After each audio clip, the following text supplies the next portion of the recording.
Hi guys, welcome back to another video. बालको, आज अपन कैश फ्लो के चैप्टर को, सबसे आसान चैप्टर को स्टार्टिंग से लेकर एंड तक पूरी तरीके से खत्म करने वाले हैं। आज की कक्षा में हम कैश फ्लो से रिलेटेड करेंगे इंपॉर्टेंट टॉपिक्स, करेंगे भैया उनके क्वेश्चन, और इसके साथ साथ कुछ इंपॉर्टेंट क्वेश्चन आपको होमवर्क में भी देंगे। और इतना ही नहीं, उनके वीडियो सॉल्यूशन भी इसी एक वन शॉट में होंगे। यानी कि ये है कैश फ्लो का एक संपूर्ण वन शॉट। तो चलिए कुर्सी की पेटी बांध लो, क्योंकि इससे बेहतरीन वन शॉट आपने कभी भी नहीं देखा होगा। ये एक वीडियो इतना काबिल है कि कैश फ्लो की सारी समस्याओं का समाधान कर देगा। चलिए शुरू करते हैं। Let's get start. शुरू करने से पहले बाल को मुझे उम्मीद है कि तुम्हारे पास हमारी हेल्प बुक तो जरूर होगी। अकाउंटेंसी की हेल्प बुक का कैश फ्लो का चैप्टर ओपन अप कर लो, क्योंकि ये साथ में करने में डबल मजा आता है और सारी समस्याओं का समाधान मिल जाता है। ठीक है, चलिए शुरू करते हैं। Let's get started. तो भैया सबसे पहले तो डरो थोड़ा सा। ये वो फॉर्मेट है जो आपको अपनी पुस्तकों के अंदर देखने को मिलता है, and this is a format. इसको देख के हमें ऐसा लगता है कि ये याद कैसे होगा। जब मैं अपनी कक्षा 12वीं था, मुझे सही में ऐसा लग रहा था कि ये नहीं होने वाला, सब हो जाएगा पर कैश फ्लो नहीं होगा। पर जब एड में पता चला ना कि भाई रिटन में भी आता है, प्रैक्टिकल में भी आता है, सब में कैश फ्लो क्वेश्चन आता है, तो लगा कि कुछ जुगाड़ करना पड़ेगा। And before starting this chapter में मेरा जुगाड़ बताता हूं। मैंने जुगाड़ कुछ ऐसा किया था कि एक पेज लिया टॉपिक की स्टार्टिंग का, ठीक है, यहां पूरा फॉर्मेट लिख लिया, और ये जो साइड का दो पर्टिकुलर अमाउंट था, बार बार कौन लिखता, तो इसको लिखा और इतना हिस्सा पेज का फाड़ दिया। फिर वापस अगले पेज पे लिखा, फिर फाड़ दिया। तो मेरी कॉपी कुछ इस तरीके से लिखती थी कि आधा पोर्शन इतना मोटा है, बाकी पोर्शन इतना पतला है। बट ये सब करते करते मुझे समझ में आया कि चैप्टर एक्चुअल में उतना मुश्किल है ही नहीं जितना बनाया जाता है। आज अगर तुमने ये वन शॉट पूरी देख ली ना, मैं दावे के साथ कह सकता हूं, लिख के दे सकता हूं कि ये वन शॉट तुम्हारे कैश फ्लो के डर को बहुत दूर कर देगी, और तुम खुद से बोलोगे कि यार मैं इस चैप्टर से डर रहा था, से क्योंकि इतना आसान है। तो कुर्सी की पेटी बांध लो, चलो इस बड़े से फॉर्मेट को बहुत ही ज्यादा प्रैक्टिकल तरीके से पढ़ते हैं। चलिए बात करते हैं भाई, सबसे पहले ये कैश फ्लो का मतलब क्या होता है। सिंपल भाषा में बोले तो कैश का आना और जाना, यानी कि हमारे बिजनेस में कैश कहां से आ रहा है और हमारे बिजनेस में से कैश कहां पे जा रहा है, इसको देखना, इसको रखना, ये होता है कैश फ्लो। सिंपल भाषा में बोले तो पिछले साल के अंत तक हमारे पास 1 लाख रुपए कैश में पड़े थे। इस साल के अंत तक हमारे पास 3 लाख रुपए कैश में पड़े हैं। तो कैश फ्लो ये पता लगाता है कि ये जो बीच के 2 लाख रुपए हैं, ये कहां से आए हैं। इसमें कुछ पैसा गया भी होगा, कुछ पैसा आया भी होगा, तो ये कहां से आए हैं और पैसा जो गया है वो कहां गया है, इसको पता करने को बोलते हैं कैश फ्लो। तो कैश फ्लो का जो फाइनल आंसर आता है वो ये आएगा 2 लाख, यानी कि the difference between closing and opening cash and cash equivalent. यानी कि सवाल की शुरुआत में ही आपको पता होगा कि कैश फ्लो का आंसर क्या आने वाला है, क्योंकि हम कैश फ्लो में ये पता करते हैं कि भैया पिछले साल 1 लाख का कैश था, इस साल 3 लाख का कैश हो गया, तो बीच का 2 लाख कैसे आया। कितना आया नहीं, कैसे आया, ये कैश फ्लो है। कितना आया है तो क्वेश्चन में पहले से पता होगा, तो अगर तुमको कभी क्वेश्चन ना भी आ रहा हो ना, तो आंसर तो सही लिखोगे तुम, ये मेरी गारंटी है। ठीक है ना, तो इस बात को ध्यान रखना। अभी जब अपन फुल क्वेश्चन करेंगे तब उस चीज को और समझेंगे कैसे होता है।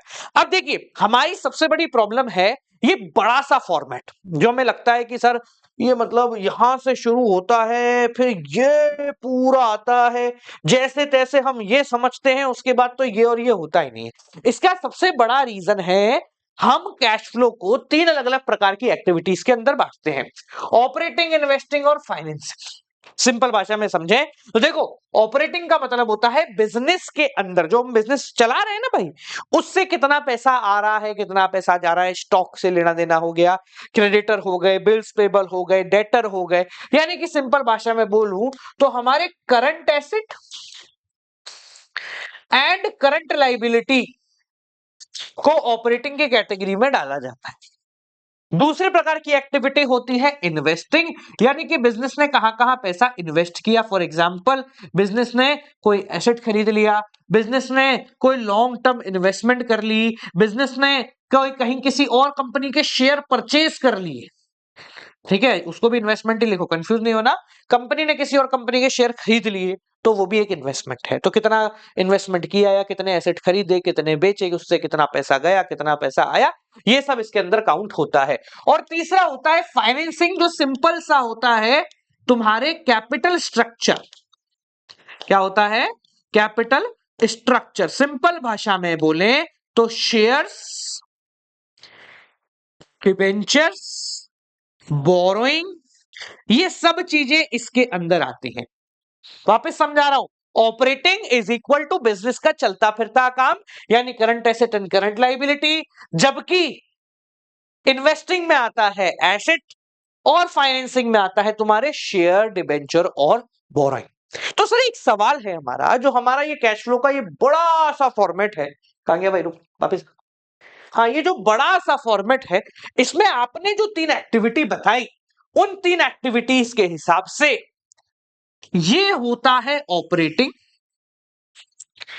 यहां से लेकर के यहां तक होता है इन्वेस्टिंग, और ये होता है फाइनेंसिंग।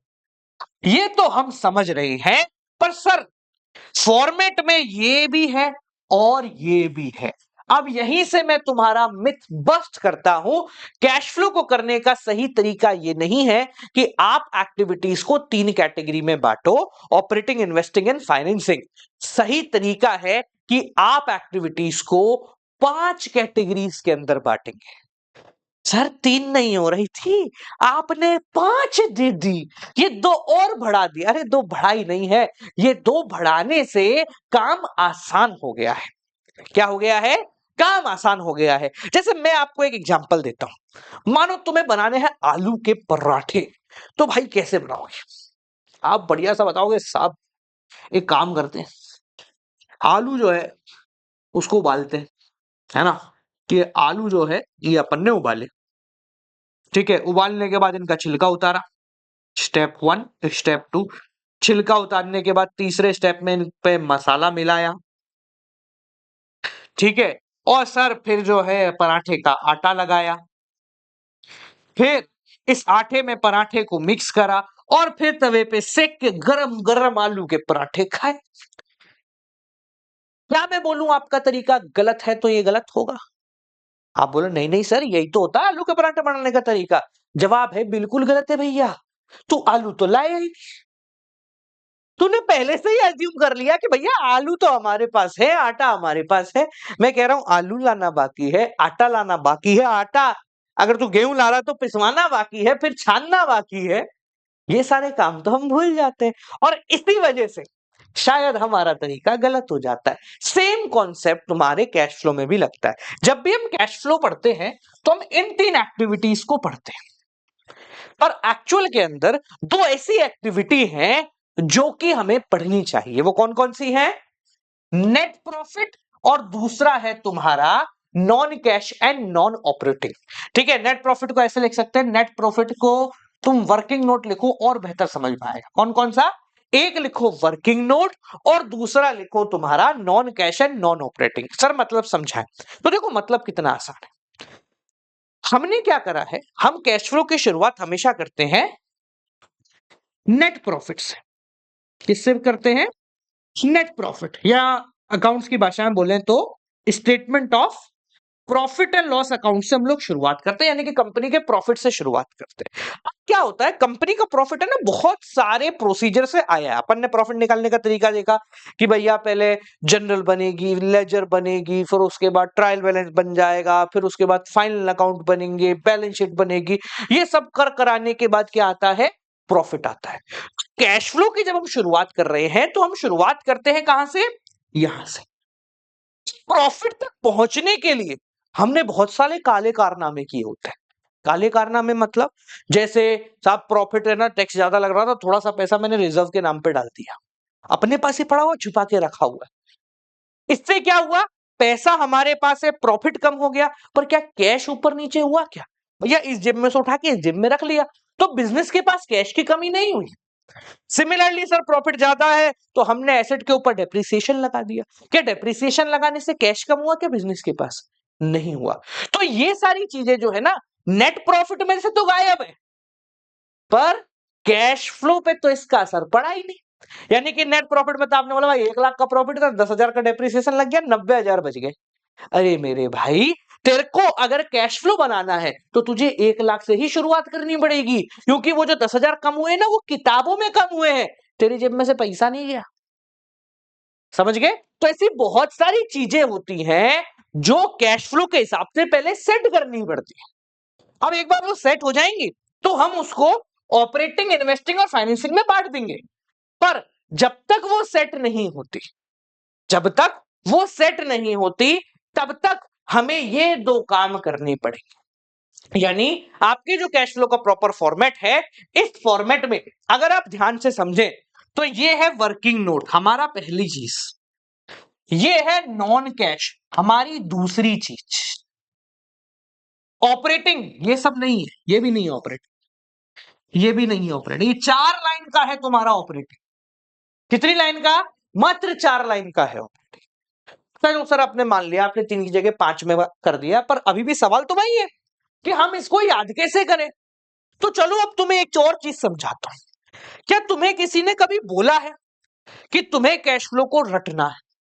कभी किसी ने बोला? क्या कभी किसी ने बोला है कि भैया पूरा कैश फ्लो का फॉर्मेट स्टार्टिंग से लेकर एंड तक डिट्टो वर्ड टू वर्ड बनाएगा तो ही नंबर मिलेंगे?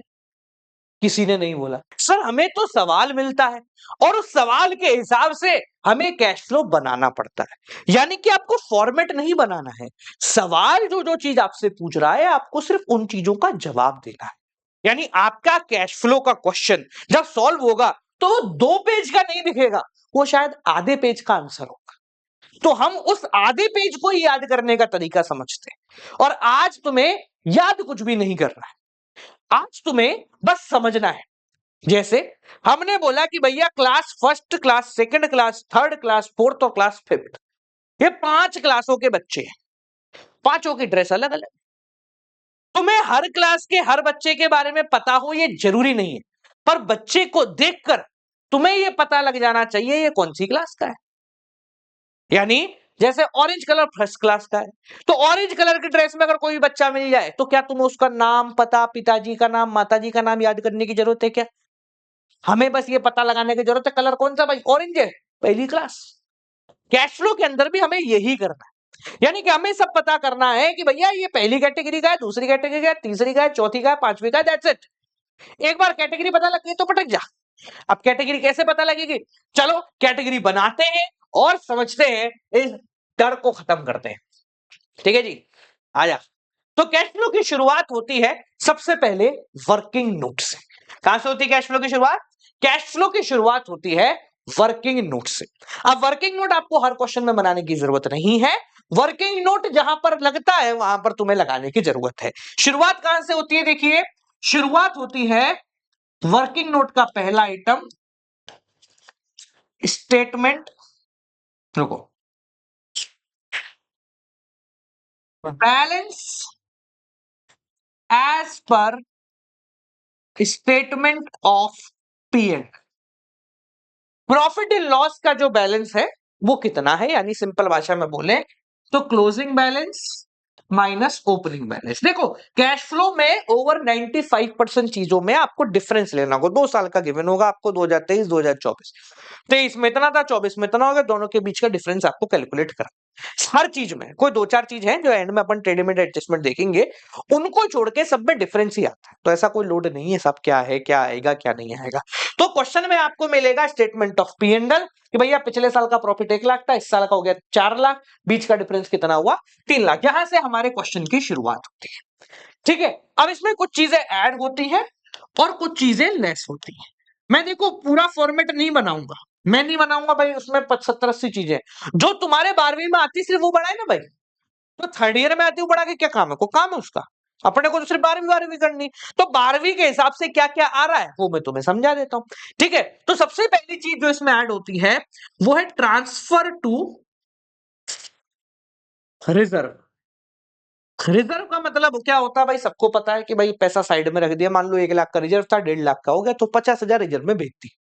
सर इसको ऐड क्यों किया? सिंपल भाषा समझ लो, ज्यादा इतना डीप में जाने की जरूरत नहीं तुमको, प्रैक्टिकल हो चुका तुम्हारा सब।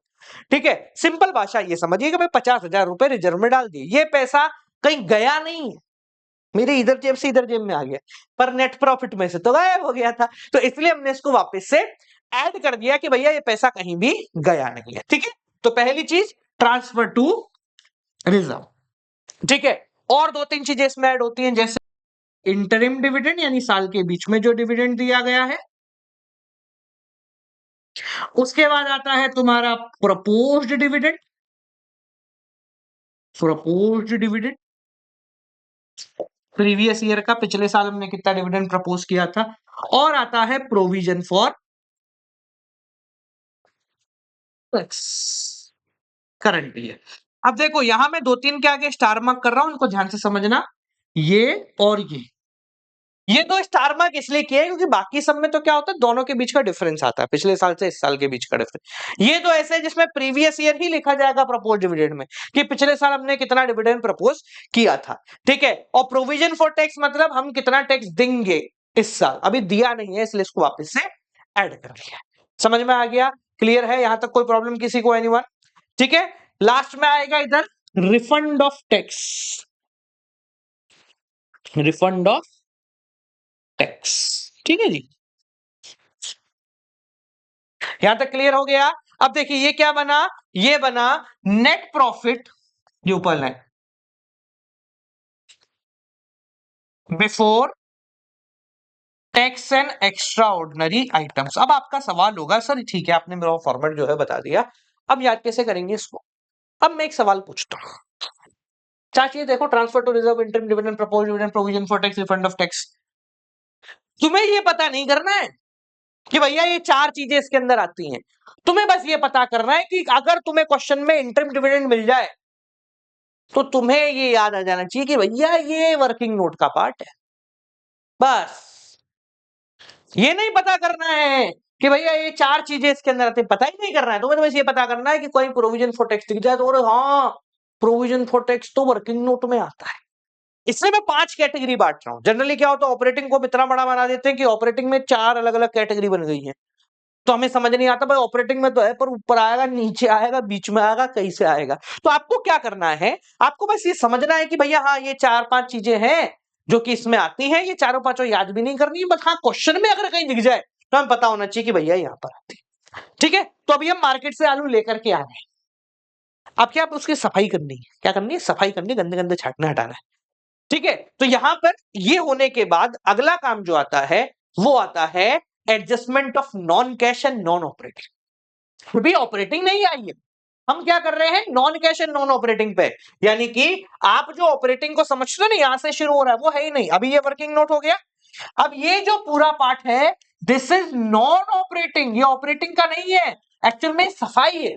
सफाई का मतलब वो सारी चीजें जो भैया किसी काम की नहीं है, नॉन कैश है, मतलब जिनसे पैसा गया नहीं है, बस प्रॉफिट को सेट करने के लिए अपन ने लिख दिया, जैसे डेप्रिसिएशन हो गया और क्या कहते हैं PBD provision for bad debts बढ़ गया। ठीक है, तो ये सारी चीजें जो है ना ये हमने बस लिख दी है जिससे प्रॉफिट कम हो जाए, टैक्स वैक्स कम देना पड़े, इनसे कैश फ्लो पे कोई फर्क नहीं पड़ेगा, पैसा कहीं नहीं गया।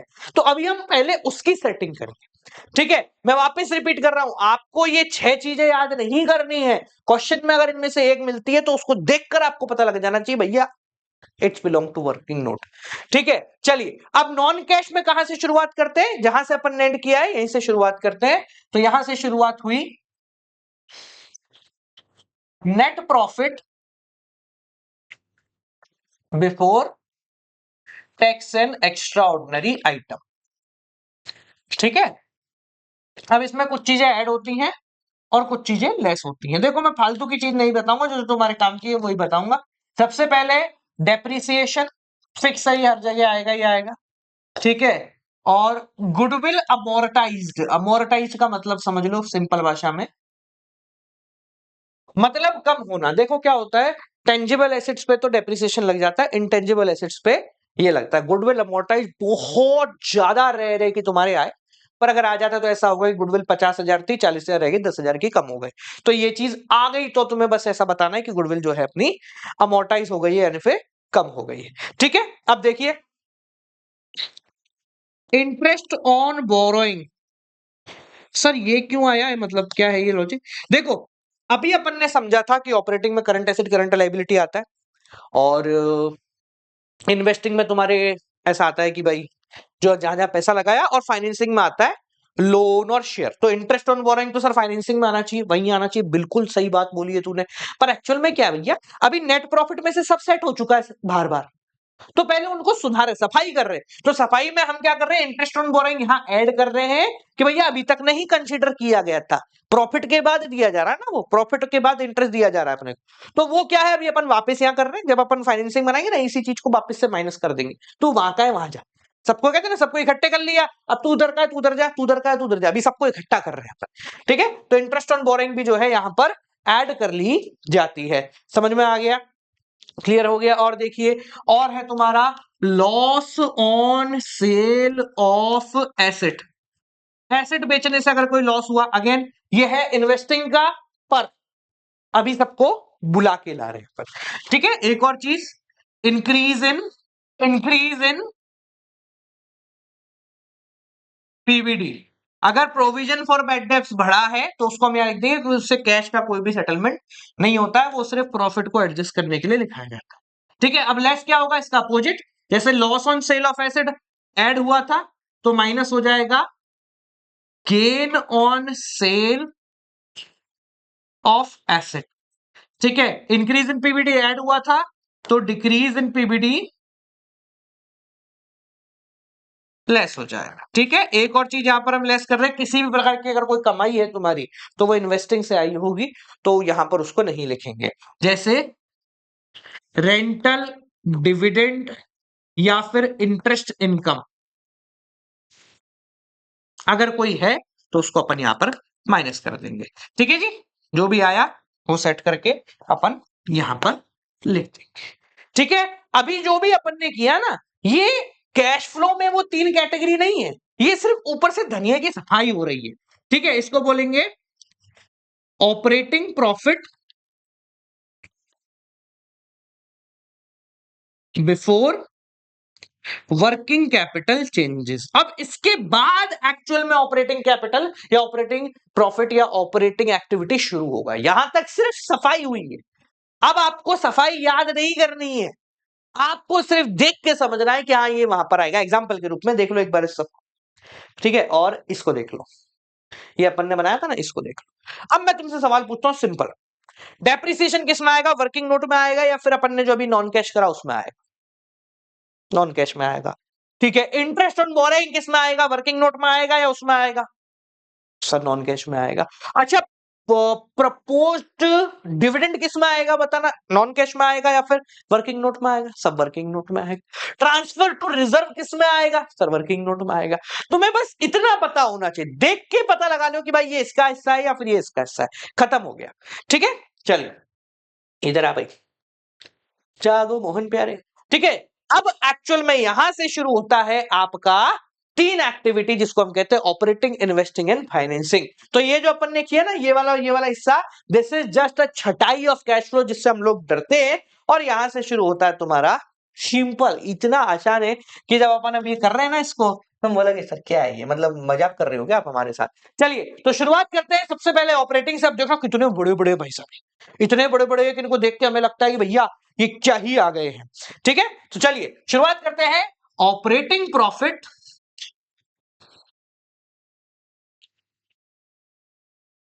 बिफोर वर्किंग कैपिटल चेंजेस, ये आपका आया है, मतलब जो पीछे का आंसर है ना उसको हेडिंग पे लिखें। ठीक है जी, अब इसमें ऐड क्या करेंगे, दो चीजें, मात्र दो चीजें, increase in current asset, increase in current liability. बस सर मुझे पता नहीं है कि करंट एसेट कौन कौन से होते हैं, अरे क्वेश्चन जो आएगा ना उसमें करंट एसेट की हेडिंग होगी, उसके नीचे तीन चीजें लिखी होगी, पढ़ना नहीं है, याद नहीं करना है कुछ भी। क्वेश्चन में दिखेगा करंट एसेट के नीचे साहब क्रेडिटर लिखा हुआ है या डेटर लिखा हुआ है, क्या लिखा हुआ है दिख जाएगा तुम्हें, करंट लाइबिलिटी के नीचे क्रेडिटर दिख जाएगा, करंट एसेट के नीचे डेटर दिख जाएगा। डिफरेंस लेना दोनों का, पिछले साल 1 लाख था, इस साल 1.5 लाख हो गया, 50,000 का इंक्रीमेंट हो गया। ठीक है, सिमिलरली लेस क्या करना है, दो चीजें, इसका opposite, decrease in current asset को कम किया, बढ़ाया था, तो इंक्रीज इन करंट एसेट को कम कर दो। अगर एसेट बढ़ा है तो लेस कर दो, कम हुआ है तो ऐड कर दो। अपोजिट लाइबिलिटी में चलेगा। लाइबिलिटी बढ़ी थी तो और बढ़ा देंगे, कम हुई थी तो और कम कर देंगे। लो सर, माइनस वाली चीज को ब्रैकेट में लिखते हैं, प्लस वाली चीज को हमेशा बिना ब्रैकेट के लिखते हैं। इस बात को आप यहां से देख सकते हैं। समझ में आ गया? क्लियर भाई? ऑपरेटिंग एक्टिविटी समाप्त, खत्म। खत्म। देखो इधर, अरे यार इतना बड़ा है, हमें तो समझ ही नहीं आया था, हैं? चलो, हाँ, ये जो आया तुम्हारा फाइनल आंसर, इसको बोलते हैं, अबे यार साइड में लिखते, जगह है क्या मेरे पास? जगह है क्या? नहीं, क्वेश्चन है ना। रुको, मैं ऐसा करते हैं तो ये क्या एक ही में आ जाएगा। यार, operating profit before working capital changes, add, short में लिख रहा हूं मैं, है ना, डिक्रीज इन करंट एसेट और increase in current liability, less increase in current asset and decrease in current liability.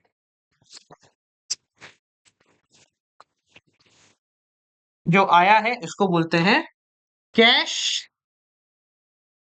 Generated from operation. अभी जब अपन क्वेश्चन करेंगे ना, तुम बोलोगे सर ये क्वेश्चन इतना आसानी से कैसे हो रहा है? ये जुगाड़ है, ये बहुत काम आती है। ठीक है, अब इसमें 2 स्टेप करने हैं, वो सब जगह करेंगे। ठीक है, लेस अपने को करना है इनकम टैक्स पेड। ठीक है, कितना आपने टैक्स पे किया है वो यहां माइनस हो जाएगा। ठीक है, अगर क्वेश्चन में नहीं गिवन हो तो इनकम टैक्स पेड कैसे निकलता है मैं यही लिख देता हूं ताकि तुम्हें बाद में कंफ्यूजन ना हो। Provision for tax previous year, पिछले साल जो टैक्स का प्रोविजन बनाया था वो माना जाए। प्रोविजन फॉर टैक्स मतलब टैक्स के लिए पैसा अलग से रख लिया। ठीक है, तो अगर क्वेश्चन में नहीं गिवन है तो भाई पिछले साल जो टैक्स के लिए पैसा रखा था वही टैक्स पेड हो गया। ठीक है, ये क्या आ गया साहब? ये आ गया तुम्हारा कैश जनरेटेड या used in from operating activity. ठीक है जी। अब इसमें साहब बोलोगे सर एक्स्ट्रा ऑर्डिनरी आइटम हमें नहीं आते बारहवीं में, कोई एक्स्ट्रा ऑर्डिनरी आइटम लो साहब, ये इतना सा जो है ना, ये है तुम्हारा ऑपरेटिंग एक्टिविटी। और तुम्हारी किताब में कितना बड़ा बनाया हुआ है? ये इतना बड़ा। और तुम्हें कितना बड़ा पता है? यहां तक तुम्हें इतना बड़ा पता था आज तक। हो गया छोटा। चलिए इसके बाद करते हैं इन्वेस्टिंग। इन्वेस्टिंग तो किताब में भी तुम्हारा 8-10 लाइन का ही है, तो उसको तो छोटा करके 3 लाइन का कर ही लेते हैं। ठीक है, यही बना देते हैं। यहां लिख लूं, पहला नंबर हेडिंग, मेन हेडिंग हुई है। ठीक है, कैश फ्लो फ्रॉम इन्वेस्टिंग। देखो इसका कोई ये आ गया नंबर, इसको बिल्कुल बाहर लिख लेते हैं। ठीक है, और वापस जीरो से फिर यहाँ पे शुरू होगा। इस नंबर को इससे ऐड नहीं करते। ठीक है, अब देखो इन्वेस्टिंग मतलब हमने कहीं पैसा लगाया है या एसेट खरीदा है। तो जब भी मैं एसेट खरीदता हूं तो पैसा चला जाता है, और जब एसेट बेचता हूं तो पैसा आ जाता है। तो अगर मैंने कोई एसेट बेचा है तो सेल ऑफ एसेट यहां पर लिख देंगे। किसी प्रकार की मेरी कोई इनकम हुई है, जैसे वहां पर इनकम माइनस की थी ना, तो कोई अगर मेरी इनकम हुई है, कोई मेरे को इंटरेस्ट मिला है कहीं पैसा लगाने से, डिविडेंड मिला है, रेंट मिला है, कोई इस प्रकार की मेरी इनकम है, तो उसको भी मैं यहां पर ऐड कर लूंगा। और लेस क्या करूंगा? लेस करूंगा मैं सिर्फ एक चीज, परचेज ऑफ एसेट। कोई एसेट अगर मैंने खरीदा है तो उससे मेरा पैसा चला गया, तो वो यहां पर मैं क्या कर दूंगा? वो यहां पर मैं सिंपल तरीके से माइनस कर दूंगा, परचेज ऑफ एसेट। अब एसेट कोई सा भी हो सकता है भाई, है ना, करंट इन्वेस्टमेंट को छोड़कर जितने भी एसेट है वो सारे इसमें काउंट कर लिए जाते हैं। लो भाई बस ये हो गया, ये आ गया। प्लस में आ रहा है तो कैश फ्लो फ्रॉम, इसको भी कैश फ्लो कर लो, है ना, कैश फ्लो, और कैश फ्लो फ्रॉम और यूज्ड इन, माइनस में आ रहा है तो यूज्ड इन इन्वेस्टिंग एक्टिविटी। मैं ये पता है पूरा फॉर्मेट तुम्हें बनवा के क्यों बता रहा हूं, क्योंकि मुझे पता है कि हम लोग है ना डरते हैं। हमें हमेशा ऐसा लगता है कैश फ्लो बड़ा, कुछ नहीं है। आपको पता होना चाहिए। अब जैसे मैंने तुम्हें बोला भाई एसेट किस में आते हैं, तुम बोलोगे साहब इन्वेस्टिंग में आते हैं। करंट एसेट किस में आते हैं, सब इसमें आते हैं। प्रोविजन फॉर टैक्स सब उसमें आता है वर्किंग नोट में। डेप्रिसिएशन सब इसमें आता है नॉन कैश में। तो बस तुम्हें ये पता होना चाहिए, दैट्स इट। इसके आगे पीछे कुछ नहीं। चलो आखिरी पढ़ते हैं। तीसरा, पहला, दूसरा और ये तीसरा, cash flow from financing activity. हाँ भाई, ये कौन सी एक्टिविटी? लो, एक्टिविटी। हाँ भाई बोले, देखिए क्या ऐड करना है भैया। देखो शेयर इशू करते तो पैसा आता है ना। तो यहां पे लिखेंगे proceed from issue of shares, debenture को जो भी अगर हमने इशू किया है, शेयर इशू करा तो शेयर, डिबेंचर इशू किया है तो डिबेंचर, वो सब इसके अंदर आ जाएगा। ठीक है, कोई हमें ओवरड्राफ्ट का पैसा मिला है तो वो भी इसके अंदर आ जाएगा। ठीक है, अब माइनस इसमें से बहुत सारी चीजें होती हैं। ठीक है, जो वहां पर ऐड किया था ना वो डिविडेंड वगैरह, तो वो सब यहां पर माइनस होता, वहां ऐड हुआ था। इंटरिम डिविडेंड, ठीक है, जो अपन ने वहां पर ऐड किया था वर्किंग नोट में, आपको याद हो वर्किंग नोट में अपन ने ले जाके इंटरिम डिविडेंड को जो है वो ऐड कर लिया था, तो वो यहां पर आके माइनस हो जाएगा। समझ में आ गया? फाइनल डिविडेंड है तो डिविडेंड पेड, फाइनल कोई डिविडेंड है तो वो यहां पर कर लेंगे। ठीक है, similarly interest on borrowing add की थी नॉन कैश में, यहां जाके आ जाएगी। ठीक है, एक और चीज बाय बैक ऑफ शेयर, कभी कभी कंपनी खुद के शेयर खुद ही खरीद लेती है। ठीक है, तो वो यहां पर माइनस हो जाएगा। इन सब में से कोई दो तीन चीजें तुम्हारी पूछी जाएंगी, एक दो तीन बस, मैक्स टू मैक्स, इसके अलावा कुछ भी नहीं आएगा। ठीक है जी, यहां तक समझ गए सारे के सारे? चलो, जो आया आंसर वो कहलाएगा कैश फ्लो फ्रॉम, या फिर माइनस में आया तो यूज्ड इन फाइनेंसिंग। अब बताओ, एक दो तीन, बस इतना सा है कैश फ्लो, और उसमें भी तुम्हें दिमाग नहीं लगाना है, बस तुम्हें कैटेगराइज करना है कि कौन सा कौन सी कैटेगरी में आएगा। ठीक है, समझ में आ गया? क्लियर हो गया? सिंपल। चलो अब देखो, पहला, दूसरा और तीसरा, इन तीनों का जो टोटल आया उसको लिखेंगे नेट इंक्रीज या decrease in cash and cash equivalent. यानी कि इन तीनों का टोटल, पहले नंबर, दूसरा नंबर और तीसरा नंबर, यानी ऑपरेटिंग, इन्वेस्टिंग और फाइनेंसिंग को, तीनों को जोड़ के हमारे पास क्या आ रहा है, ये किसके बराबर आना चाहिए? ये आना चाहिए तुम्हारे difference of cash and cash equivalent. यानी क्वेश्चन में कैश के आगे जो लिखा होगा पिछले साल का मान लो 1 लाख और इस साल का लिखा है 3 लाख, तो इन तीनों को ऐड करके बीच का 2 लाख आ जाना चाहिए। अगर आ रहा है तो मामला बढ़िया है। इसमें ऐड करेंगे ओपनिंग बैलेंस और तुम्हारा आना चाहिए क्लोजिंग बैलेंस, मतलब ये फॉर्मेलिटी है। ठीक है, यानी कि बीच का 2 लाख यहाँ आया, ओपनिंग बैलेंस 1 लाख और एंड का आना चाहिए 3 लाख। तो अगर तुम्हारा बीच का 2 लाख आ रहा है तो वेल एंड गुड, नहीं आ रहा, समय कम है तो 2 लाख लिख देना, मतलब जो बीच का डिफरेंस है वो लिख देना। समझ में आया? ये पूरा कैश फ्लो का अपना फॉर्मेट यहां पर हो गया है समाप्त। अब आपको कराते हैं क्वेश्चन, ऐसा सॉलिड क्वेश्चन कराएंगे जिसको देख के आपको मजा आ जाएगा और बोलोगे हाँ सर मुझे तो आ गया पूरा का पूरा कैश फ्लो। पर उस क्वेश्चन को अप्रोच करने से पहले मैं वापस रिपीट कर रहा हूं, अपने को 5 कैटेगरी बांटनी है। Working note, non cash, operating, investing और फाइनेंसिंग। आपको बस पता होना चाहिए वर्किंग नोट में क्या है, ऑपरेटिंग में क्या है, इन्वेस्टिंग में क्या है, नॉन कैश में क्या है और फाइनेंसिंग में क्या है। ठीक है, so we have a complete question of a cash flow. Let's find out कौन सा कहां पर आ रहा है। डरना नहीं है क्वेश्चन को देख के। अपन क्वेश्चन कैसे कर रहे हैं, मेरा करने का तरीका देखना। तुम कभी भी कैश फ्लो के फॉर्मेट को बड़ा छोटा, एक्स्ट्रा, कम, ज्यादा बना ही नहीं सकते हो, इतना आसान होगा ये क्वेश्चन। ठीक है, चलिए शुरू करते हैं। सबसे पहले बात करते हैं शेयर कैपिटल। शेयर कैपिटल किस में आएगा? फाइनेंसिंग में। Reserve and surplus, reserve and surplus किस में आता है भैया? Sir reserve, reserve and surplus के नीचे क्या लिखा हुआ है? Statement of P and L. Sir working note से शुरुआत होती है, statement of P and L. अगला है तुम्हारे, थोड़ा सा ऊपर नीचे हो गया तो उसको समझ लेना, लॉन्ग टर्म बोरोइंग। अब ध्यान से समझो, कैश फ्लो के अंदर जब भी ऐसा आता है तो यहां से इस पे क्रॉस लगाते हैं। अगर आपके पास वर्किंग नोट है तो इस पे क्रॉस लगाएंगे और वर्किंग नोट देखेंगे। ठीक है, लॉन्ग टर्म बोरोइंग। ठीक है, दो लोग जगह से लोन लिया है, तो लोन कहां से लिया है? दो बैंकों से लिया है, लंबे समय का है, तो किस में आएगा सर? Financing, financing. ठीक है, यह आ जाता है। देखो करंट लायबिलिटी है, बिना बोले लिखने का, ऑपरेटिंग में आती है। ठीक है, ये आपका हो गया टोटल। आगे देखते हैं फिक्स्ड एसेट्स टेंजिबल, इसके आगे 2 नंबर, तो यहां लगाया क्रॉस। चलते हैं 2 नंबर पे। हाँ भाई, क्या कह रहा है ये 2 नंबर? 2 नंबर कह रहा है लैंड सबसे पहले फिक्स्ड एसेट्स है, तो किस में आएगा? इन्वेस्टिंग में आएगा। Investing, building again investing, machinery again investing, depreciation non cash. ठीक सर। आगे देखो current asset again operating, operating cash and cash equivalent, ये तो एंड में आता है। ठीक है, और एक लास्ट में एडिशनल इंफॉर्मेशन गिवन है, during a year 52,000 was paid as interim dividend.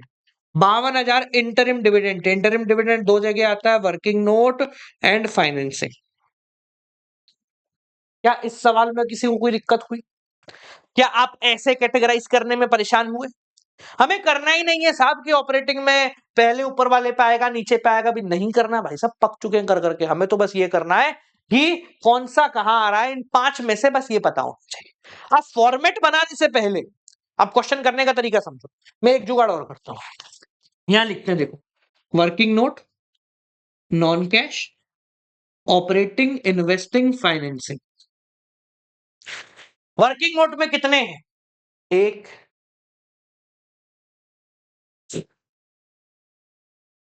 दो। नॉन कैश में कितने हैं? एक। वो 8-10 देखे थे, एक ही मिला उसमें से। ऑपरेटिंग में कितने? ऑपरेटिंग में यही होगा, एक, दो, तीन, तीन। इन्वेस्टिंग में कितने हैं? इन्वेस्टिंग तुम्हारा यहां आएगा। ठीक है, इन्वेस्टिंग, इन्वेस्टिंग एक, दो, तीन। फाइनेंसिंग में कितने हैं? एक, दो, तीन। लो,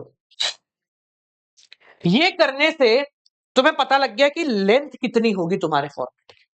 और अब मैं यहाँ एक और सॉलिड काम करूं, दिख रहा वर्किंग नोट में दो ही चीजें हैं, नॉन कैश में एक ही चीज है, तो अलग से काय को वर्किंग नोट बनाओ, फॉर्मेट में ही घुसा देते हैं।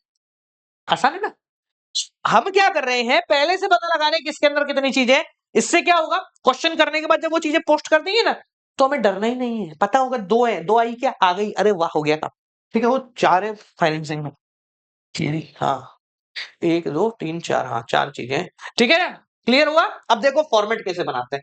यहां पर भी हम गलती करते हैं साहब, पहले ऑपरेटिंग ऑपरेटिंग कर लेते हैं, फिर इन्वेस्टिंग इन्वेस्टिंग कर लेंगे। अरे भाई पागल हो गया है क्या? चलो फॉर्मेट बनाते हैं। इसका कोई स्टैंडर्ड फॉर्मेट पे अपन दिमाग नहीं लगा रहे हैं। ठीक है, यहाँ पर सिंपल ही फॉर्मेट है, कोई ऐसा बहुत स्टैंडर्डाइज और बहुत अजीबोगरीब फॉर्मेट नहीं है। ठीक है, आपकी पुस्तक में भी 2-3 अलग अलग प्रकार का लिखा हुआ है, तो यहाँ पर मैं सिंपल लिख देता हूँ। ठीक है, दो अलग अलग पेज में अपन फॉर्मेट बना रहे हैं, एक ये रहा या एक ही बनाया, वैसे छोटा ही है, चाहो तो एक ही बना सकते हैं ना, एक ही बना लेते चलो, कंफ्यूज नहीं होंगे फिर, बार बार पेन नहीं पलटना पड़ेगा, कंफ्यूज हो गया। ये लीजिए, ठीक है, एक ही बना रहा हूं मैं, ये इसके आगे का बन जाएगा। अब देखो कैसे बना रहे हैं, ध्यान से समझना। इस फॉर्मेट में जो पहले से टर्म्स है ना, मैं उसको यहां पर लिख रहा हूं, मतलब जो हेडिंग हेडिंग है ना, वो सारी यहां पर लिख देता हूं, जिससे मुझे सिर्फ अंदर की प्लेसमेंट करनी रह जाए। कौन कौन सी हेडिंग, देखो मैं दिखाता हूँ, फॉर्मेट के हिसाब से दिखाता हूँ। जैसे व्हाइट कलर लेते हैं, इसमें देखो या ब्लैक में, ये देखो, जैसे इसमें ना net profit before tax and extraordinary item, non cash adjustment, operating profit before working capital change, cash generated, income tax paid, ये पहले से लिख लो। इससे क्या होगा, तुमको पता लग जाएगा और पूरा क्वेश्चन एक बार में तुम लोग कर पाओगे। फॉर एग्जाम्पल इस क्वेश्चन के अंदर, हाँ भाई आ जाए ना भाई, हाँ, मैं यहां पर लिख रहा हूं सबसे पहले net profit before extra ordinary items. ठीक है, फिर उसमें adjustment for non cash and non operating, इसमें एक ही चीज थी, non cash and non operating में देखो इसमें एक ही चीज है। ठीक है ना, तो ये करने के बाद क्या बचा भाई फॉर्मेट के हिसाब से, ये हो गया आपका, ये हेडिंग लिख ली। इसके बाद क्या बचा? आया भाई, एक के बाद लिखेंगे operating profit before working capital changes. ये वो स्टैंडर्ड चीजें हैं जो आपको हर जगह लिखनी ही लिखनी है, मतलब फिक्स है तो भाई ऐसे की ऐसी आएगी। ठीक है, इसके बाद ऑपरेटिंग में 3 है, 4 लाइन छोड़ देते हैं अपन।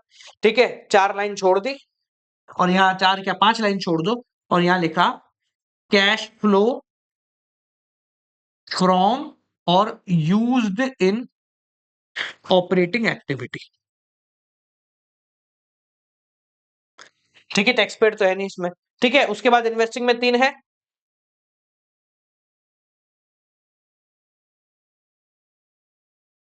एक और यहाँ कॉलम बना लेते हैं। ठीक है ना, इसके बाद लिखेंगे cash flow from investing activity. कितना? 3 लाइन है, छोड़ दिया और यहां लिखते हैं ये लो cash flow from financing activities. के अंदर 4 लाइन है, 4 क्या 5 लाइनें छोड़ दी। नेट इंक्रीज और decrease in cash and cash equivalent. ठीक है, एड ओपनिंग बैलेंस और आंसर आएगा तुम्हारा क्लोजिंग बैलेंस। ठीक है, कैश का देख लो, ओपनिंग बैलेंस है तुम्हारा 8000, क्लोजिंग बैलेंस है तुम्हारा 7200।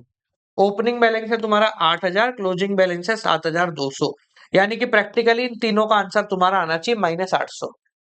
अब ये जो मैंने फॉर्मेटिंग की है ना, ये फॉर्मेटिंग हर क्वेश्चन में होगी। इससे क्या होगा, अब तुम्हें कुछ नहीं दिमाग लगाना। एक देखो वर्किंग नोट अलग सेट हो जाएगा, ये 1 2 3 4, ये 4 तुम्हारे पास स्पेसेस आ गए कि भाई इन 4 चीजों को मुझे फिल करना है, दैट इज ऑल।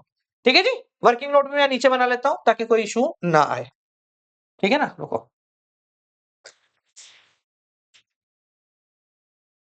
ठीक है, यहां लगा रहा हूं वर्किंग नोट। ठीक है, अब सर पहले कौन सा बनाए, तो मैं कलर रख लेता हूं ताकि समझ में आ जाए। देखो, पहले कोई सा नहीं बनाना, बैलेंस शीट के हिसाब से चलेंगे, सब हो जाएगा। सबसे पहले पहला आता है फाइनेंसिंग, शेयर कैपिटल 2 लाख का 2 लाख, कोई चेंज नहीं आया और बच गए, कोई चेंज नहीं तो कुछ नहीं लिखना। अगला है तुम्हारा reserve and surplus, statement of P and L, 96 से 98, 2000 का डिफरेंस आ गया, तो यहां लिखेंगे balance as per statement of P and L closing minus opening, कितना? 2000 का डिफरेंस यहां पर आया है। ठीक है, आगे बढ़े। लॉन्ग टर्म बोरोइंग, या क्रॉस लगा हुआ है मतलब यहां पर देखना है। देखो भाई, पहला हमने लोन, और ये 2 प्रकार के लोन है। पिछले साल लोन नहीं था, इस साल लोन आ गया, तो 40,000 का लोन हमने लिया है। ठीक है, तो यहां ऐड करते हैं लोन फ्रॉम, किसे लिया भाई loan? Z limited, Z limited. ठीक है, ये यहां बना ले, रुको छोटा करते हैं इसको थोड़ा, ताकि ये ना ये इसको ऐसे करते हैं। ले भाई, है ना, कंफ्यूज नहीं, कितना? 40,000। और बोलो भाई अगला। अगला है लोन फ्रॉम बैंक, 60,000 से 50,000 हो गया, यानी कि आपका जो लोन है ना वो कम हो गया, तो आपने लोन की पेमेंट कर दी है, तो पैसा गया होगा भाई। तो लेट लोन फ्रॉम बैंक, कितना? माइनस का 10,000 की आपने लोन की पेमेंट कर दी। आगे देखो, ट्रेड पेबल 72 से 82 हो गए, करंट लाइबिलिटी बढ़ गई, तो बढ़ गई तो क्या करते हैं, बढ़ गई तो और बढ़ा देते हैं। यहां देखिए ऐड करा, इंक्रीज इन करंट लाइबिलिटी, कितना? 2 बनाया ना, हाँ 10,000। आगे बढ़ो, ये हो गया लो, इतना पोर्शन तुम्हारा निपट भी गया कैश फ्लो। अगर पहले से फॉर्मेटिंग करेंगे तो ये इतना आसान हो जाएगा। हाँ भाई, इधर आ जाते हैं, क्रॉस लगा हुआ है, यहां जाइए। सबसे पहले जमीन 40,000 से 60,000 की तुम्हारी हो गई, यानी कि 20,000 रुपए की जमीन अपन ने और खरीद ली, तो इन्वेस्टिंग में लेस हो जाएगा, भी जमीन खरीदी है तो तुमने। ठीक है, परचेज ऑफ लैंड 20,000। ठीक है, बिल्डिंग 1 लाख से 1,10,000 की हो गई, तो 10,000 बिल्डिंग और बढ़ गई, तो बिल्डिंग लियो साहब। मशीनरी 214 से 244 हो गई, 30,000 का इंक्रीमेंट हो गया, ले भाई ये भी बढ़ गई।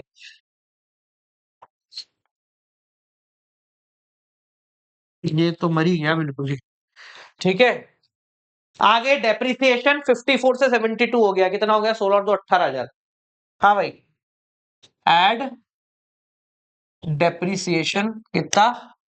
18,000। और बोलो, 3 हो गए, आ जाओ यहाँ पे। हाँ भाई, करंट इन्वेंट्रीज कम हो गई 6,000। एसेट कम होते हैं तो बढ़ा देते हैं, डिक्रीज इन इन्वेंट्री 6,000। लियो साहब। अगला क्या है? ट्रेड रिसीवेबल बढ़ गए हैं 6,800, तो कम कर देंगे, इंक्रीज इन करंट एसेट 6,800। 6,800। लो साहब, आगे क्या है? क्वेश्चन खत्म। लो भाई, एक चीज और रह गई तुम्हारी, एडिशनल इंफॉर्मेशन। 52,000 इंटरम डिविडेंड है, तो इंटरम डिविडेंड यहाँ ऐड हो जाएगा वर्किंग नोट में। 52,000 इंटरम डिविडेंड, और यहां लेस हो जाएगा इंटरम डिविडेंड 52,000। लो भाई साहब, समाप्त हो गया सवाल। ये तो इजी रहा। अब देखो, अब टोटलिंग करते हैं सबकी। सबसे पहले यहाँ की टोटलिंग करेंगे, 52 और 2 54,000। क्या आया? ये आया 54,000। अब तुम पता है यहाँ पे बिना आगे बढ़े चेक भी कर सकते हो तुमने सही किया नहीं किया। कैसे? देखो, वर्किंग नोट में 2 चीज थी, 2 चीज लिख गई। नॉन कैश में 1 चीज थी, 1 चीज लिख गई। ऑपरेटिंग में 3 थी, 1 2 3 लिख गई। इन्वेस्टिंग में 3 थी, ठीक है, और कहेंगे इन्वेस्टिंग 1 2 3 लिख गई। फाइनेंसिंग में 4 है, जिसमें से एक में कोई चेंज नहीं आया था, तो 3 ही मानी जाएगी, है ना? 3 है, 1 2 3 लिख गई। तो तुम्हें यहां पर क्लियर हो गई कि हमने सब कुछ भी मिस नहीं किया है। ठीक है, अब टोटलिंग करते हैं। देखो, 54 और 18 0 0 0, 8 और 4 12, और ये हो गया 72,000। ठीक है, 72,000, और इन सबको ऐड किया तो ये कितना आया? 72 82 82 में से ये तो 82 का 82 रहा, 81,200। 81,200 ये आ रहा भैया। ठीक है, अगले देखें। इसके बाद आता है इन्वेस्टिंग का, तो सेकंड यहां पे लिखा कैश यूज्ड इन इन्वेस्टिंग। 30 50 और 60 माइनस का 60,000। ठीक है जी, लास्ट है ये भाई, कैश यूज्ड इन फाइनेंस। हाँ भाई, कितना आ रहा है? 40, और ये हो गया 62, माइनस 22,000। ठीक है, अब देखो, 1 2 और 3, इन तीनों को ऐड करने पे -800 आना चाहिए। अगर आ रहा है तो हम सही हैं, और नहीं आ रहा है तो हम सब गलत हैं। ठीक है, ये आ रहा है 81,200, 81,200। ये आ रहा है -60,000, और ये आ रहा है -22,000, और ये आ रहा है -800। ठीक है जी, यानी कि हमारा क्वेश्चन पूरी तरीके से क्या हो गया? सही हो गया। हमने 1 रुपए की भी गलती यहां पर नहीं करी। समझ में आ गया? मैं साइड हो जाता हूं। जो पीले से लिखा है ये आपको फिल करना है, ये जो व्हाइट से लिखा हुआ है ये हर क्वेश्चन में ऐसे ही फिल होगा। नो चेंज, 1 रुपए का भी यहां पर चेंज नहीं आएगा। बस इनके बीच का डिफरेंस कम या ज्यादा हो जाएगा, डिपेंडिंग अपॉन कि क्वेश्चन में कितने किसके एलिमेंट्स हैं। ठीक है जी, तो ये एक बार इसको छापो। मजा आया? हाँ भाई, लगा कि यार आसान हो गया कैश फ्लो, लगा ना आसान हो गया। क्वेश्चन करो, देखो, ये लो भाई साहब। ओके, आजा। बहुत सारे पेज छोड़ रखे थे मैंने, पर एक ही में हो गया काम। हाँ भाई, मैं इधर उधर के सवाल नहीं दे रहा हूँ, आपकी किताबों के सवाल दे रहा हूँ ताकि आपको करने में आसानी हो। अगर यहाँ नहीं दिख रहा है तो आप बुक में से क्वेश्चन नंबर 43 उठा सकते हैं, टीएस ग्रेवाल का। 2 क्वेश्चन मैंने यहाँ से निकाले फुल वाले, ठीक है। अगर इसका जवाब ना मिले तो वीडियो सॉल्यूशन आपको डिस्क्रिप्शन में मिल जाएगा, ठीक है। Don't worry about it, you will find the video solution in description, ठीक है। कंप्लीट वीडियो सॉल्यूशन मिल जाएगा, तो वहां से आप इसको देख सकते हैं, स्क्रीनशॉट ले लो, ठीक है जी। वरना क्वेश्चन 43 एक और क्वेश्चन है यहाँ पर, ये वाला क्वेश्चन लो। Again video solution will be in description, लो भाई, ठीक है, ठीक है जी। अब आगे बढ़ते हैं। अब क्या है, फुल क्वेश्चन तो अपना हो गया। 4 ऐसी चीजें हैं जो आपको परेशान करेंगी। परेशान कैसे करेंगी सर? परेशान ऐसे करेंगी कि भैया आपके टेढ़े मेढ़े एडजस्टमेंट की कैटेगरी में आएंगे। छोटा क्वेश्चन बन सकता है 1 नंबर 2 नंबर का, और आपको कंफ्यूज कर सकता है, ठीक है। तो उन चारों चीजों को सेपरेटली देख लेते हैं ताकि हमें टेंशन ना दे। सबसे पहली चीज है आपकी प्रपोज्ड डिविडेंड। कहां आता है सर? वर्किंग नोट में आता है सर, वर्किंग नोट में आता है और सर फाइनेंसिंग में आता है। कौन सा आता है? हमेशा चाहे कुछ भी हो, प्रपोज डिविडेंड हमेशा प्रीवियस ईयर का ही कंसीडर किया जाएगा, यानी प्रीवियस ईयर वाला ही आएगा वर्किंग नोट में और प्रीवियस ईयर वाला ही आएगा फाइनेंसिंग में। नो चेंज एट ऑल, कोई चेंज ही नहीं है, ठीक है। 2 साल का लिखा हो तो भी प्रीवियस ईयर का ही लिखना है, 1 साल का लिखा हो तो वो लिखना है, ठीक है ना। तो अगर प्रपोज डिविडेंड है तो प्रीवियस ईयर कंसीडर करना है, करंट ईयर के प्रपोज डिविडेंड को कंसीडर भी नहीं किया जाता है, ठीक है। दूसरी चीज, अब ये टेढ़ा है, इसको बोलते हैं प्रोविजन फॉर टैक्स, ठीक है। देखो बहुत सिंपल है, मान लीजिए आपको क्वेश्चन में गिवन है ये 2 साल 2024 2023, लिखा हुआ है प्रोविजन फॉर टैक्स 20,000 और 18,000। तो क्या करना है, ध्यान समझना, ये प्रीवियस ईयर का प्रोविजन आ जाएगा टैक्स पेड के नाम से ऑपरेटिंग में। ऑपरेटिंग में याद है ना, अपन लास्ट में टैक्स पेड करते हैं, चाहो तो फॉर्मूले में दिखाओ। आ गया भाई, ये देखो अपन ने जो फॉर्मूला ना उसी में दिखाया था, ये देखो ये रहा, ये रहा tax paid, income tax paid है ना तुम्हारी बुक वाले में, ये रहा टैक्स पेड, कहा गया ये रहा, ठीक है ना। तो प्रोविजन फॉर टैक्स, अगर 2 चीजें गिवन है, बहुत इंपॉर्टेंट है, इस बात को ध्यान रखना, वरना क्या है गड़बड़ हो जाती है। तो अगर जो ही चीजें गिवन है, प्रीवियस ईयर कंसीडर और करंट ईयर ही गिवन है, तो प्रीवियस ईयर वाले को तो टैक्स पेड करके ऑपरेटिंग में डाल देंगे और इस वाले को वर्किंग नोट में ऐड कर देंगे, जो वर्किंग नोट में आता है ना प्रोविजन फॉर टैक्स। तो करंट ईयर वाला आ जाएगा किसमें, आपका वर्किंग नोट में, और प्रीवियस ईयर वाला आ जाएगा टैक्स पेड में। बड़ा सिंपल तरीका है, पर 12वीं है, बीच में तुल्ली तो कोई ना कोई लगाएगा।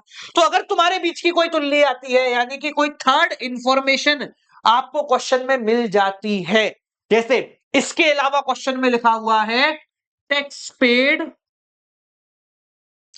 40,000, अब क्या करूं भाई, ये दोनों तो है क्वेश्चन में, पर नीचे एडिशनल इंफॉर्मेशन में लिखा हुआ टैक्स पेड 40,000। सर हम तो टैक्स पेड पिछले साल वाले को मानते हैं, तो अगर 2 के अलावा कोई तीसरी इंफॉर्मेशन मिल जाती है तो अकाउंट बनेगा। आई रिपीट अगेन, 2 के अलावा कोई तीसरी इंफॉर्मेशन मिल जाती है तो अकाउंट क्रिएट किया जा रहा होगा।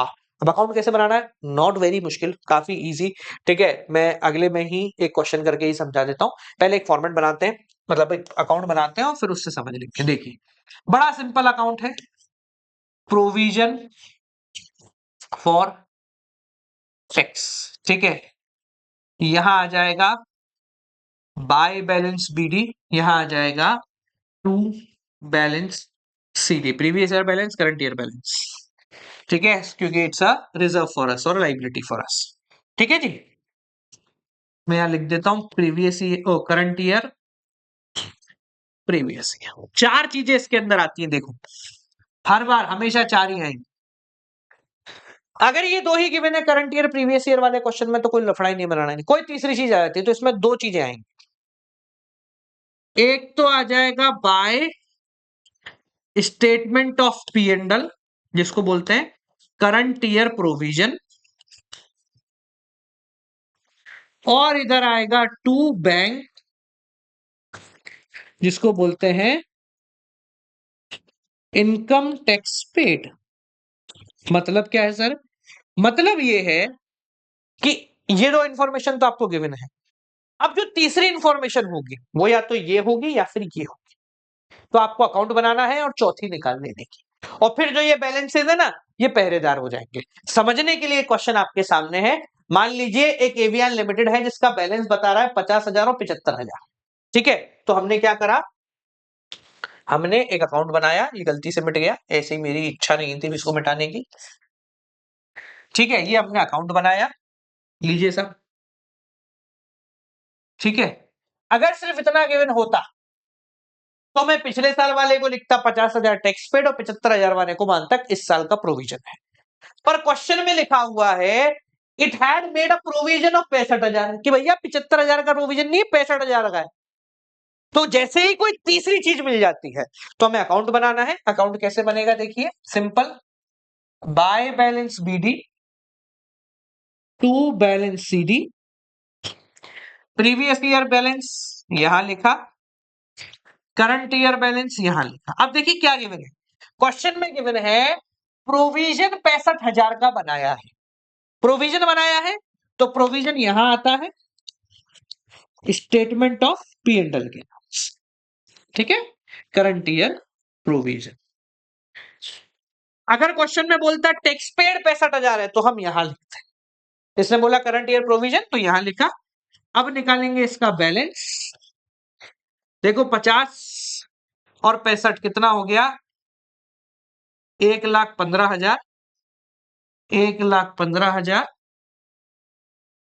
40,000, ये बीच का डिफरेंस हो गया। इसको हम लिखेंगे टू बैंक और ये कहलाएगा इनकम टैक्स पेड।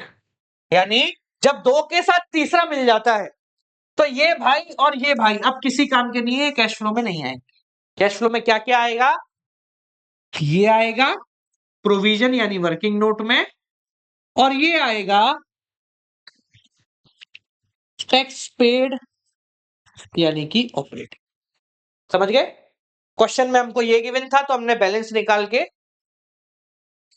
ये निकाल लिया, ये गिवन होता तो बैलेंस इस तरफ आता, उसको हम नाम देते करंट ईयर प्रोविजन।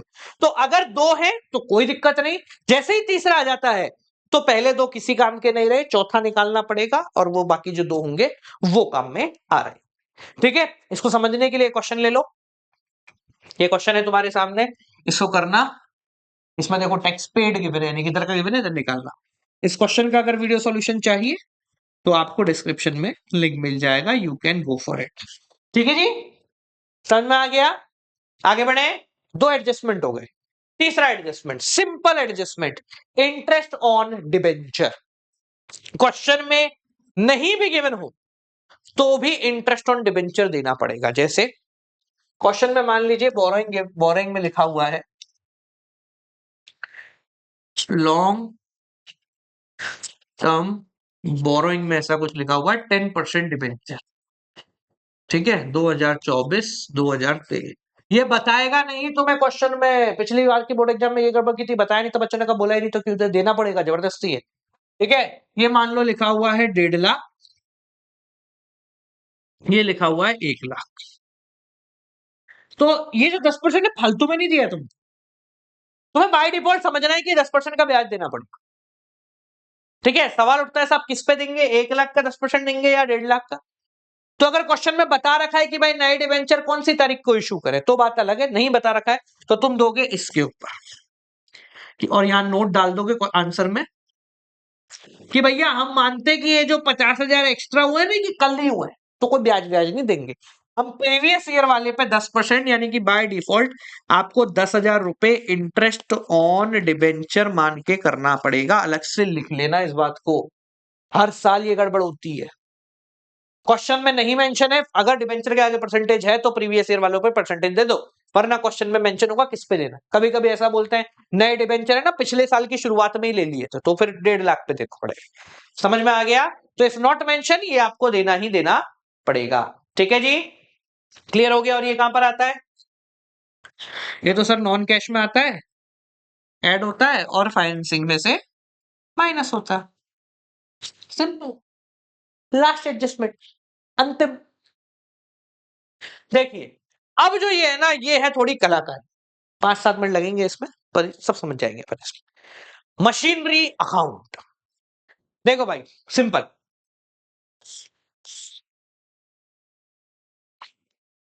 क्वेश्चन में गिवन है मशीनरी। मशीनरी हो सकता है कोई और तुम्हारे फिक्स्ड एसेट हो सकता है, सबका सेम ही है, तो फिक्स्ड एसेट लेके भी चलो लोगे तो भी चल जाए। ठीक है साहब, 2023, 1,70,000।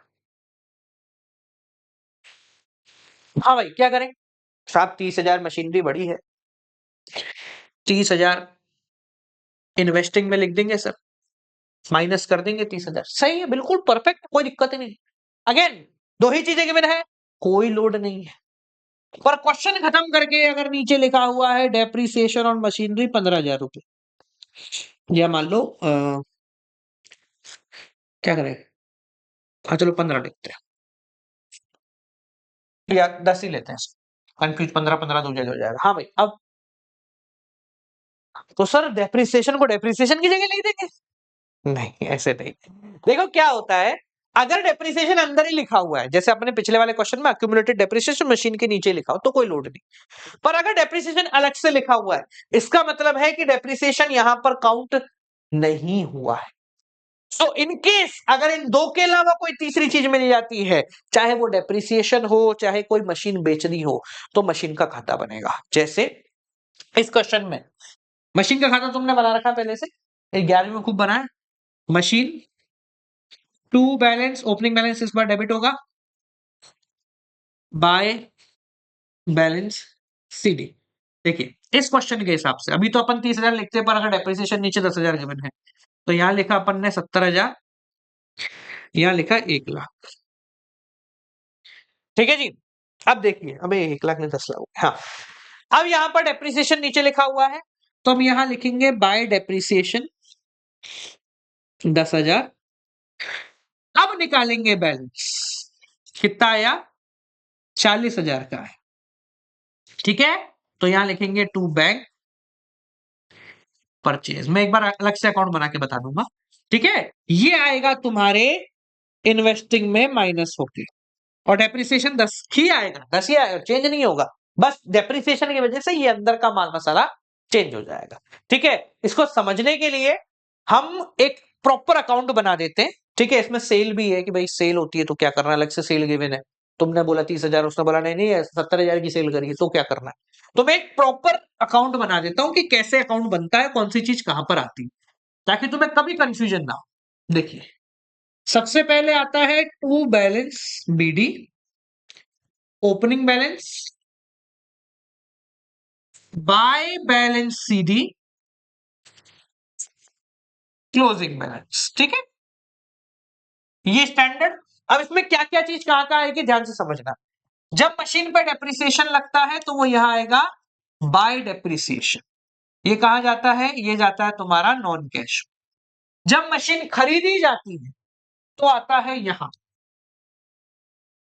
टू बैंक, ये कहा जाता है इन्वेस्टिंग में जाता है, माइनस होता है। जब मशीन बेची जाती है तो यहां आता है बाय बैंक, ये इन्वेस्टिंग में जाके ऐड हो जाता है, ये क्या है, सेल। बेचने से लॉस हुआ है तो यहां आता है loss on sale.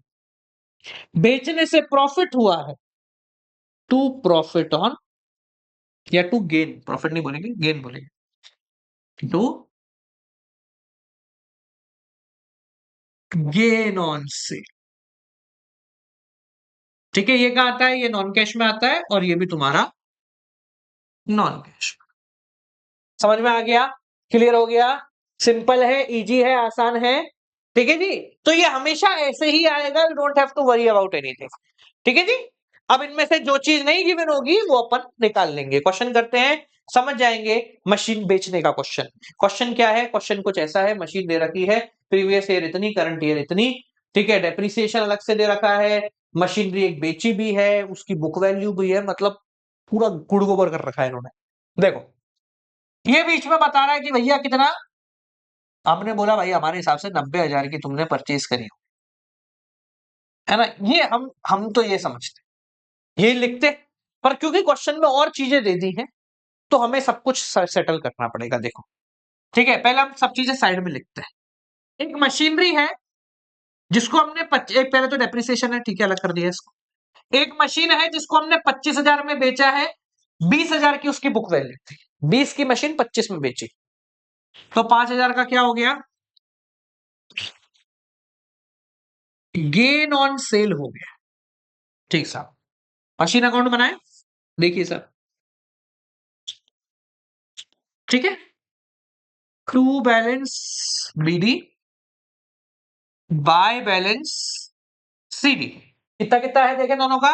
To balance BD पिछले साल का 8,60,000, करंट ईयर का 9,50,000। ठीक है, अब देखो आगे, डेप्रिसिएशन व्हाइट कलर से लिखो, जैसे ही दो के बाद तीसरी इंफॉर्मेशन, ये दोनों पहरेदार, बाय डेप्रिसिएशन 40,000। आगे क्या है, एक मशीन बेची है 25 में, 25 में बेची है, तो बाय बैंक सेल, 25 बेचने से हुआ 5,000 का प्रॉफिट, तो टू गेन ऑन सेल 5,000, बस बैलेंस निकाल लो। 9,50 और 40, 9,90, 9,90, 10,15,000।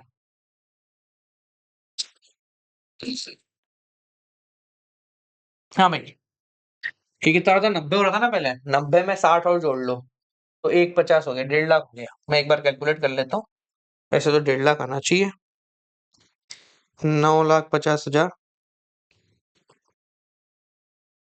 Plus 40,000 plus 25,000, 10,15,000 minus 8,60,000 minus 5,000 minus 1,50,000, zero आना चाहिए, बिल्कुल सही है। ठीक है, अब ये बैलेंस आया है तो इसको हम लिखेंगे टू बैंक, और ये हो जाएगा तुम्हारा परचेज। बैलेंस इधर आया है तो परचेज, इधर आता तो सेल होता। ठीक है, कौन सी चीज का आएगी, देखिए ये दोनों तो किसी काम के नहीं है। डेप्रिसिएशन नॉन कैश, सेल करना इन्वेस्टिंग में माइनस को add, gain on sale non cash, investing में ये होगा माइनस। ठीक है जी, लो साहब, समझ गए, इजी है, सिंपल है। ठीक है, ये क्वेश्चन करो, ये तुमको ये वाला ट्राई करना।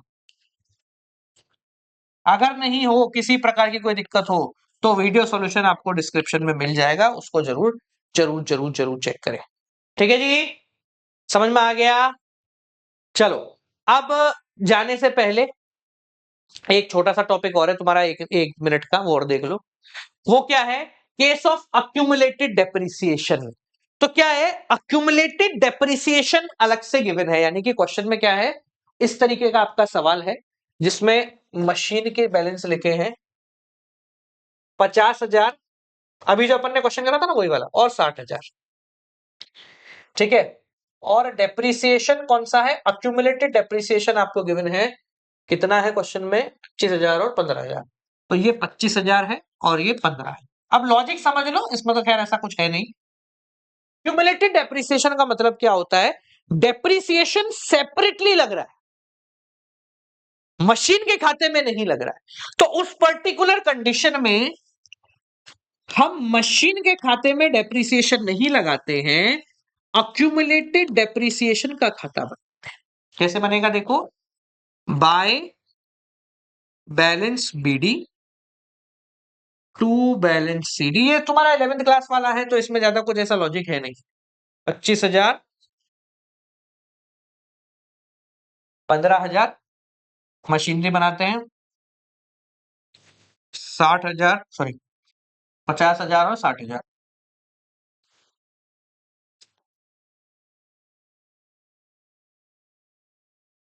By balance CD balance BD।